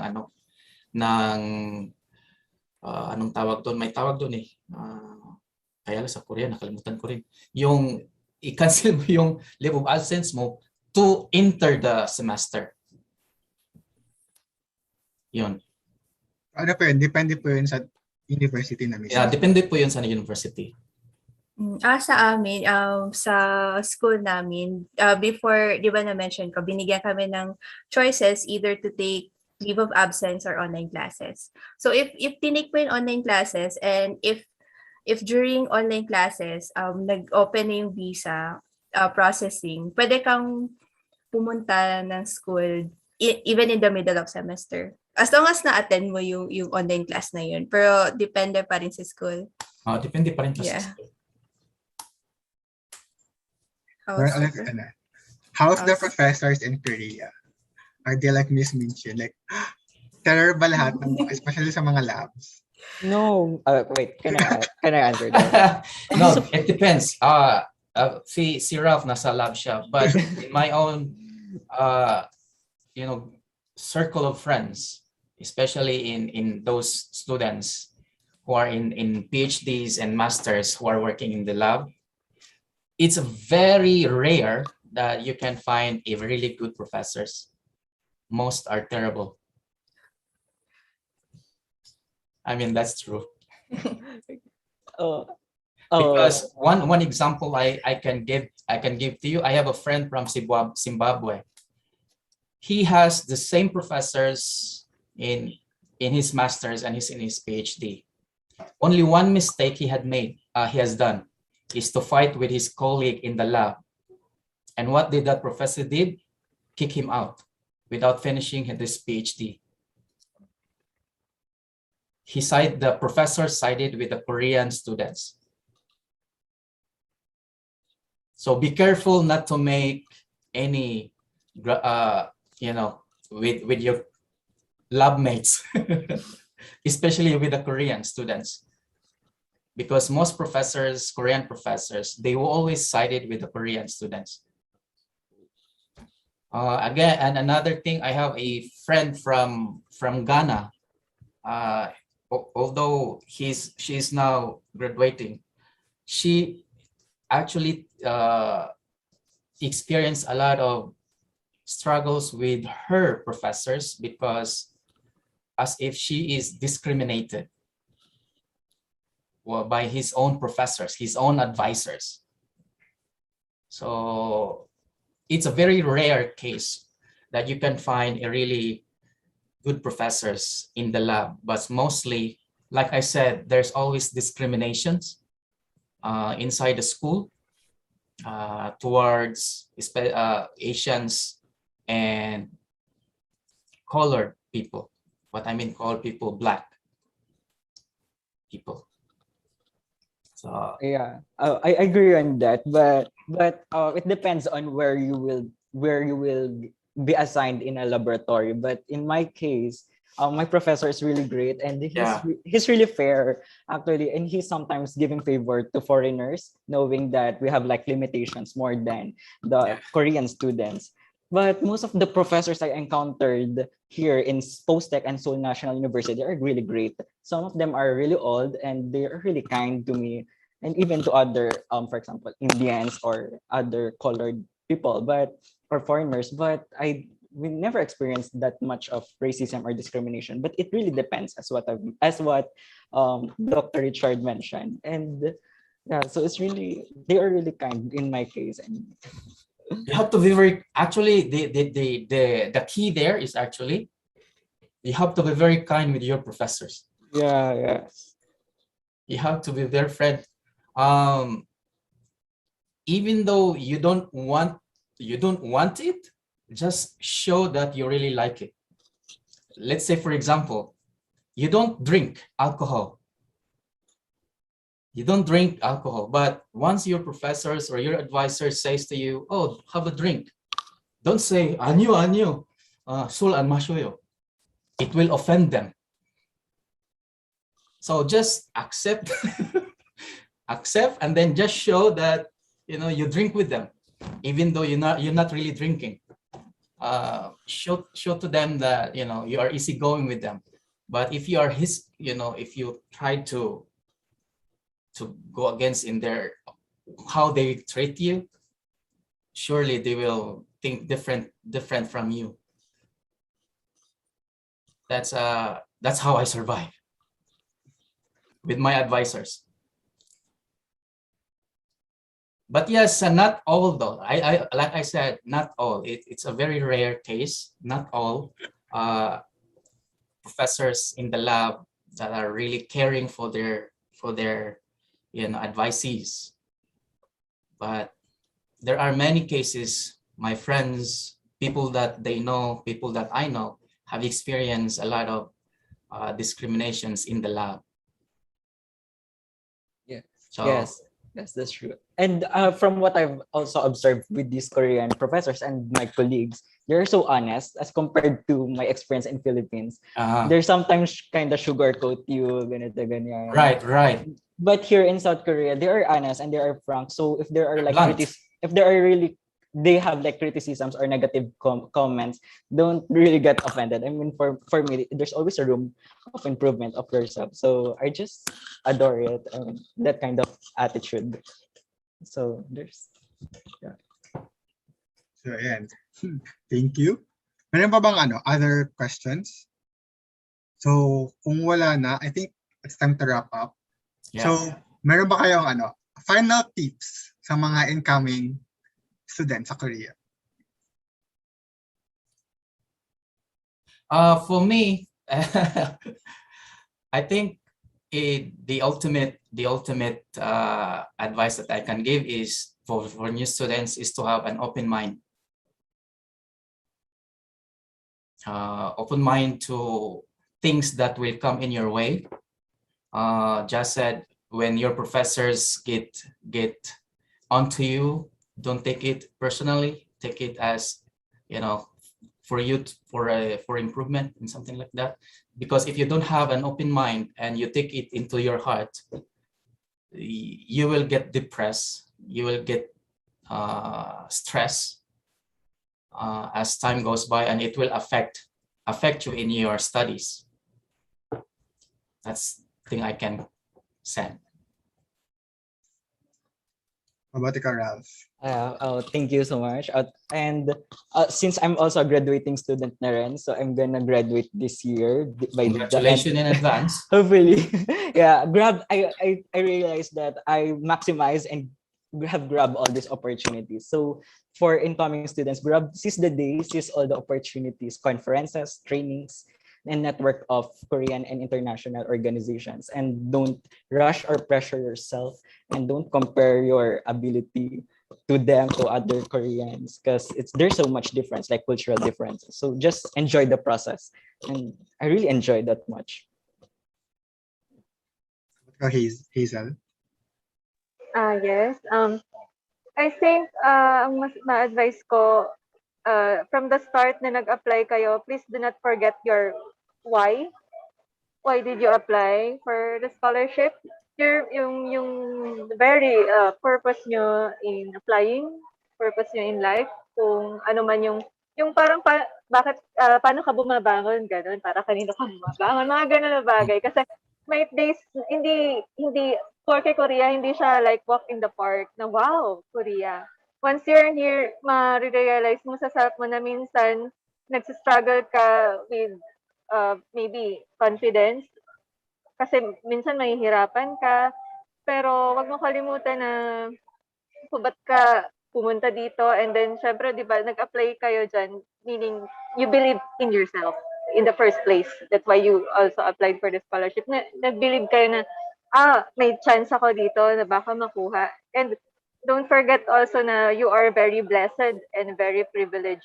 Out of all 1,000 students around the world that wanted this scholarship, Global Korea Scholarship, which is fully funded, na kayo yung napili. So, ang gagawin nyo na lang is really patunayan, kayanin, laban lang, fighting every day para sa pangarap. And also, do your best and let God do the rest.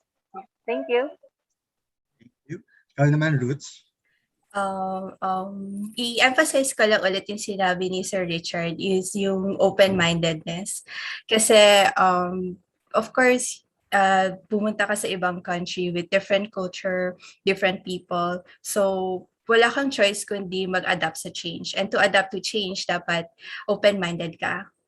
And also, people back in our country, people would kill to be in our places. Like, for some, parang dream place kasi nila in Korea. And knowing na, oh, you're gonna study there for free.